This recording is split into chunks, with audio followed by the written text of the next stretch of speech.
Hello students, आज हम start करेंगे क्लास 11th का चैप्टर लिमिट्स एंड डेरिवेटिव्स। तो लिमिट्स एंड डेरिवेटिव्स में सबसे पहले लिमिट पढ़ेंगे। लिमिट में हम लोग क्या क्या पढ़ने वाले हैं इस बात पर चर्चा करेंगे। तो limits and derivatives chapter number 13 from NCERT book, limits and derivatives. ठीक है, तो सबसे पहले बात आती है why we study limits. Limits को हम लोग क्यों पढ़ते हैं। ठीक है, तो जैसे कि आपसे कोई पूछे कि 0/3 क्या होता है, तो आप आंसर देंगे कि सर 0 के अपॉन में कुछ भी होता है तो हम लोग 0 लिखते हैं।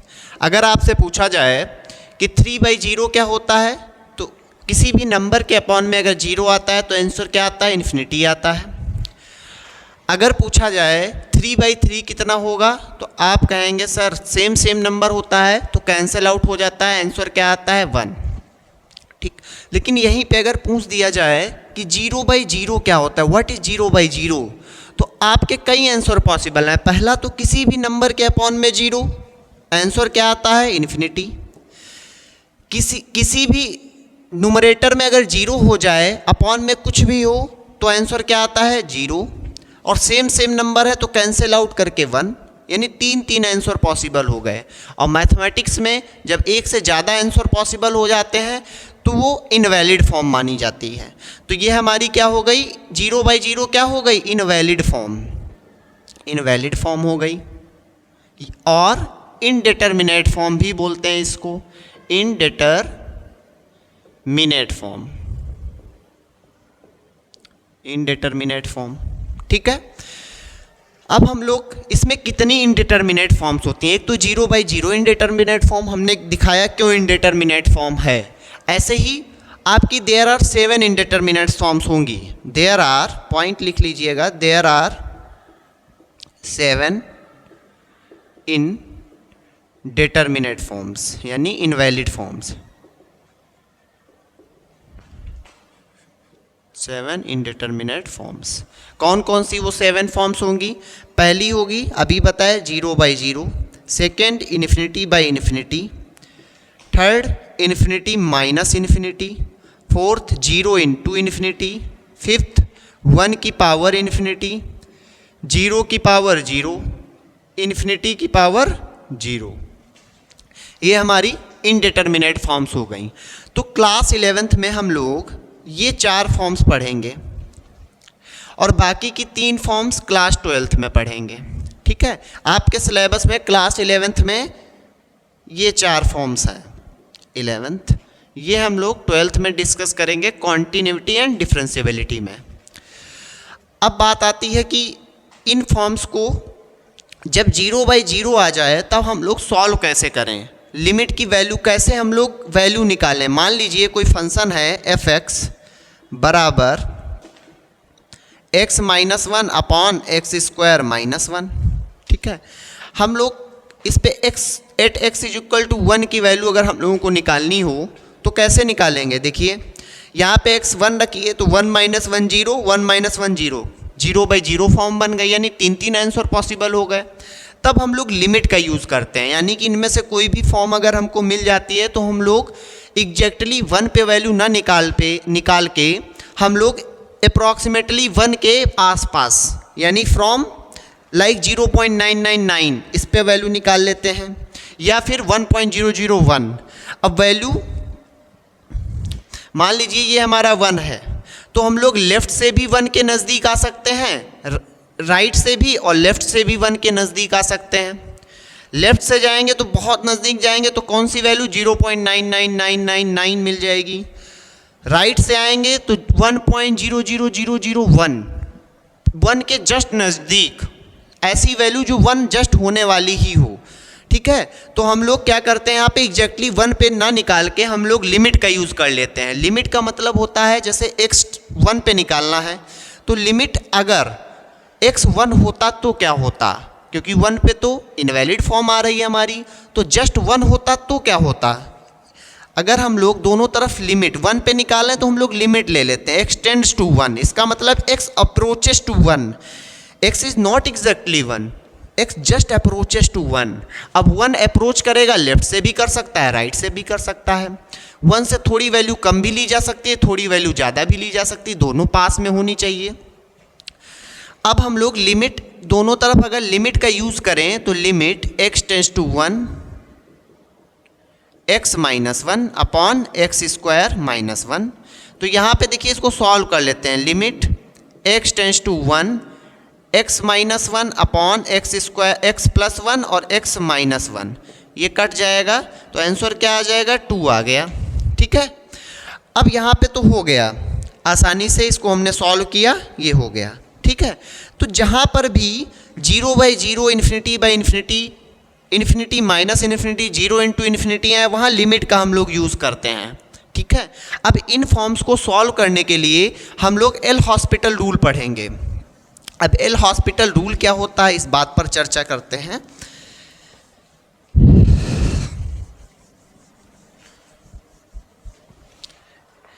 ठीक है, एल हॉस्पिटल रूल, हेडिंग डालेंगे एल हॉस्पिटल रूल। अब एल हॉस्पिटल रूल कब लगता है, जब हमारी form L'Hospital, this rule is used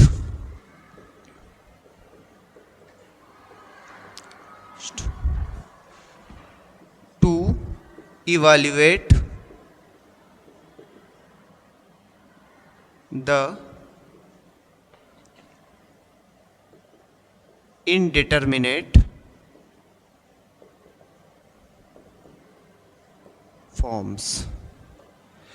ठीक है, इनडिटर्मिनेट फॉर्म्स, तो कौन कौन सी फॉर्म्स होनी चाहिए, ब्रैकेट में आप लिख लीजिए 0/0 एंड इन्फिनिटी/इन्फिनिटी। इन दो फॉर्म्स के लिए हम लोग एल हॉस्पिटल रूल यूज करते हैं। तो एल हॉस्पिटल रूल, जो भी क्वेश्चन आएंगे हम लोग एल हॉस्पिटल, अगर इस तरीके की फॉर्म मिल रही है तो एल हॉस्पिटल रूल से हम लोग उसको सॉल्व करेंगे। ठीक है, तो एल हॉस्पिटल रूल से सॉल्व करेंगे। यहाँ पर एल हॉस्पिटल रूल का फार्मूला कैसे हम लोग यूज करते हैं, अगर limit x tends to a है, fx अपॉन gx है। ठीक है, limit x tends to a fx upon gx, और हमारी फॉर्म a रखने पे ये भी 0 हो रहा है, ये भी 0 हो रहा है, तो हम लोग क्या करेंगे, limit x tends to a differentiate कर देंगे, fx को डिफ्रेंशिएट करेंगे और gx को डिफ्रेंशिएट करेंगे। ठीक है, अब उसके बाद हम लोग लिमिट अप्लाई करेंगे। ये हमारा एल हॉस्पिटल रूल बन हो गया। अगर फिर भी 0/0 बन रहा है, डिफ्रेंशिएट करने के बाद फिर एक बार डिफ्रेंशिएट कर लीजिए, जब तक 0 बनता रहे आप डिफ्रेंशिएट करते रहेंगे। ठीक है, ये बात हो गई हमारी एल हॉस्पिटल रूल की। अब हम लोग कुछ क्वेश्चंस को सॉल्व करेंगे, ठीक, उससे ज़्यादा क्लियर होगा। देखिए, कोई भी 0/0 फॉर्म आप इन्फिनिटी/इन्फिनिटी फॉर्म एल हॉस्पिटल रूल से सॉल्व कर सकते हैं। देखिए क्वेश्चन लिखते हैं,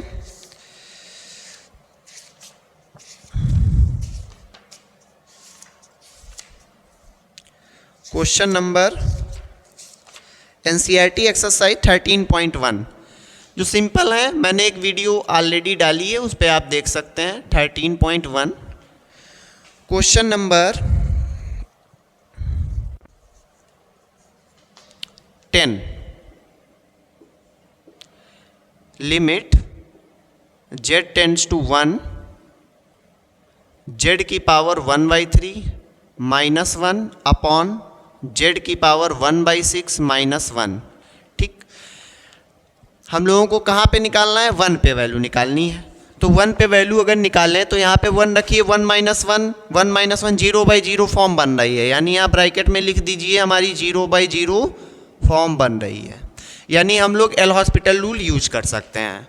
तो बाई एल हॉस्पिटल रूल क्या हो जाएगा आपका, limit z tends to 1, numerator को डिफ्रेंशिएट कर देंगे, क्या हो जाएगा, z की पावर 1/3 आगे आ जाएगा।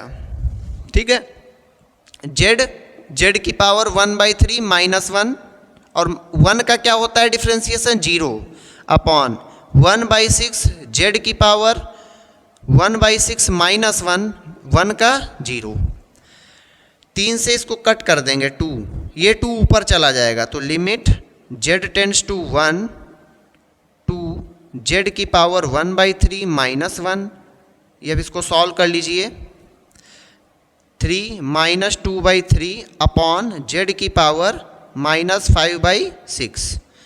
अब हम लोग जेड की वैल्यू 1 रखें, अब तो 0/0 नहीं हो रहा है, यहाँ 1 रखेंगे, 1 की पावर माइनस 2/3 अपॉन 1 की पावर माइनस 5/6। ये क्या हो जाएगा, 1 की पावर कुछ भी 1 ही रहता है, तो 2 × 1 upon 1 is equal to answer क्या आ गया हमारा, आंसर 2 आ गया। तो जब 0/0 फॉर्म बन रही थी हमने एल हॉस्पिटल रूल से इस क्वेश्चन को किया। और इसमें आप लोग इंपॉर्टेंट लिमिट जब हमने लिखाई थी तो वहाँ पे क्या लिखाया था, अगर limit x tends to a हो, x की पावर n माइनस a की power n upon x minus a हो, तो n a की पावर n माइनस 1 हो जाएगा, इससे भी सॉल्व हो जाएगा। बट एल हॉस्पिटल रूल लगाना ज़्यादा आसान रहता है, ठीक है, इस पर भी हमने एक वीडियो बनाई है, आप देखिएगा। तो नेक्स्ट क्वेश्चन हम लोग देते हैं,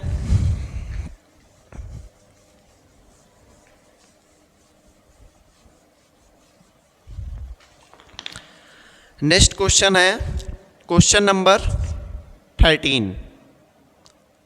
4-5 क्वेश्चन कराएंगे, आप लोगों को कॉन्सेप्ट क्लियर हो जाएगा। Limit x tends to 0 sine ax upon bx, ठीक है। तो साइन ax का डिफ्रेंसिएशन क्या होता है, पहले तो डिफ्रेंसिएशन के कुछ फार्मूले हम लिखाए दे रहे हैं, d/dx से डिनोट करते हैं डेरिवेटिव्स, इसको हम लोग d/dx से डिनोट करते हैं, नोटेशन, ठीक है। अब कहा जाए कि differentiation derivative of sine x, तो साइन x का डेरिवेटिव होता है cos x, derivative of cos x का डेरिवेटिव होता है माइनस का sine x, derivative of x की पावर n, डेरिवेटिव होता है n x की पावर n माइनस 1, ठीक है। डेरिवेटिव ऑफ tan x का डेरिवेटिव होता है sec square x, derivative of cot x का डेरिवेटिव होता है माइनस कॉसेक स्क्वायर x, ठीक है। Derivative of cosec x minus का cosec x into cot x, derivative of sec x into tan x, ठीक है। अब डेरिवेटिव ऑफ अगर पूछा जाए e की पावर x का डेरिवेटिव क्या होता है, तो e की पावर x ही रहता है। डेरिवेटिव ऑफ log x का डेरिवेटिव होता है 1/x, ठीक है। डेरिवेटिव एक और फार्मूला लिख लीजिए, डेरिवेटिव ऑफ a की पावर x, तो a की पावर x ऐसे रहता है log a बेस e, एक ये भी फार्मूला होता है। तो ये सारे फार्मूला हैं, आप लोग नोट कर लीजिएगा, ठीक है। तो यहाँ पे हम लोग सॉल्व करेंगे limit x tends to 0 sine ax का डिफ्रेंसिएशन क्या होता है, क्योंकि लिमिट हम लोग 0 रख रहे हैं तो साइन 0 की वैल्यू 0 और नीचे भी 0, तो 0/0 फॉर्म बन रही है हमारी, ठीक। तो हम लोग एल हॉस्पिटल रूल लगाएंगे, बाई एल हॉस्पिटल रूल क्या हो जाएगा, साइन x का क्या होता है कॉस ax, साइन x का डेरिवेटिव कॉस x, तो कॉस x यहाँ पे x की अलावा जो होता है ना उसका फिर से डिफ्रेंसिएशन करते हैं, चेन रूल इसको बोलते हैं। तो a कांस्टेंट है x का 1 हो जाता है, तो a आ गया, नीचे bx का b हो जाएगा, x का 1 होता है, b कांस्टेंट है, कांस्टेंट बाहर आ जाएगा। तो यहाँ पे आप लिमिट रखिए, कॉस a इंटू 0 0 हो जाएगा, into a upon b, cos 0 की वैल्यू क्या होती है 1, तो a अपॉन b आंसर आ गया, ठीक। यानी जहाँ पे भी इनडिटर्मिनेट फॉर्म्स बन रही हैं 0/0 और इन्फिनिटी टाइप की, वहाँ पे आप लोग एल हॉस्पिटल रूल लगा सकते हैं, ठीक है। एक और क्वेश्चन डिस्कस करेंगे, question number 22. Question number 22. Limit x tends to pi by 2 tan 2x upon x minus pi by 2. ठीक है, तो इसमें हम लोग कैसे लिमिट रखेंगे? देखिए, पहले तो पाई बाई 2 रखेंगे तो tan पाई की वैल्यू 0, नीचे पाई बाई 2 माइनस पाई बाई 2 यानी 0/0 फॉर्म बन रही है. सबसे पहली बात तो आप चेक करेंगे. अब हम लोग यहाँ पे लिखेंगे by L'Hospital rule. L'Hospital rule क्या हो जाएगा आपका? Limit x tends to pi by 2 tan x का इंटीग्रेशन सेक स्क्वायर x. यहाँ पे क्या है? x की जगह 2x है तो 2x का फिर से 2 हो जाएगा डिफ्रेंसिएशन भाई x की पावर 1 और x की पावर 1 आगे आएगा 1 इंटू एक्स की पावर 1 माइनस 1 0, तो x की पावर 0 का 1 वैल्यू होता है. तो यहाँ पे क्या हो जाएगा? x की पावर 0 इंटू 1 यानी 2 ही बचेगा, केवल 2x का 2 अपॉन x का 1 और पाई बाई 2 का डिफ्रेंसिएशन. कांस्टेंट का डिफ्रेंसिएशन हमेशा 0 रहता है. क्यों? कांस्टेंट को हम लोग पाई बाई 2 को क्या लिख सकते हैं? x की पावर 0, और 0 जब आगे आएगा ना, n आगे आता है तो क्या हो जाता है? डिफ्रेंसिएशन इसका 0 हो जाता है कांस्टेंट का. तो ये यहाँ पे लिमिट अब रखिए sec square 2 into pi by 2, ये 2 आगे लिख लेते हैं अपॉन 1, तो 2 सेक स्क्वायर 2 कट जाएगा. सेक स्क्वायर पाई की वैल्यू क्या होती है? सेक स्क्वायर पाई माइनस 1 का स्क्वायर अपॉन 1, तो ये आ जाएगा 2. आंसर क्या आ जाएगा आपका? 2. ठीक है, अब हम लोग पीस वाइज लिमिट, जब पीस वाइज फंक्शन दिया होगा तब लिमिट कैसे निकालते हैं, इस बात को हम लोग नेक्स्ट वीडियो में डिस्कस करेंगे. Thank you.